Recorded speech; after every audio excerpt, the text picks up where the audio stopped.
Le figuier commun, Ficus carica, appartient à la famille des moracées. Il existe des centaines d'espèces de figuiers à travers le monde. Ils peuvent prendre des aspects très divers, de l'arbrisseau à un arbre mesurant plus de 40 mètres de hauteur selon les espèces. Le figuier a la particularité de pouvoir se développer à peu près n'importe où, dès l'instant où il a du soleil et une atmosphère chaude et humide. En France, excepté en région méditerranéenne, le figuier est cultivé sous serre et en intérieur. Le figuier commun, Figus carica, ne dépasse pas les 10 mètres. Le figuier a une croissance relativement rapide et il vit entre 150 et 300 ans. Sa silhouette est large, souvent tortueuse. Il a des branches robustes et étendues. Son feuillage dense offre un ombrage rafraîchissant en été. Son écorce est lisse et grise, parfois crevassée avec l'âge. Les rameaux sont souples, cassants et laissent suinter un latex blanc irritant quand on les casse. Les feuilles du figuier sont très caractéristiques. Elles sont grandes, larges, découpées en 3 à 5 lobes. Elles sont d'un vert foncé et brillant dessus et sont plus claires et légèrement duveteuses dessous. Elles peuvent avoir le bord légèrement dentelé et elles dégagent une odeur aromatique lorsqu'on les froisse. Ces fleurs sont très petites, invisibles en fait, car elles se trouvent à l'intérieur du fruit.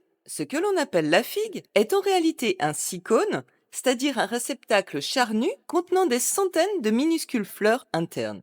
Son fruit s'appelle la figue. La figue n'est en réalité pas un fruit, mais une infruitescence, c'est-à-dire le résultat issu de la transformation d'une inflorescence. Les vrais fruits du figuier, ce sont les mini-graines dans les figues qui crissent sous les dents. Les figues sont charnues, en forme de poire ou de boule, de couleur verte, jaune, pourpre ou noire selon les variétés. Leur saveur est douce, juteuse, sucrée. Les figues mûrissent en juillet-août pour les figues fleurs ou alors en septembre-octobre pour les figues d'automne.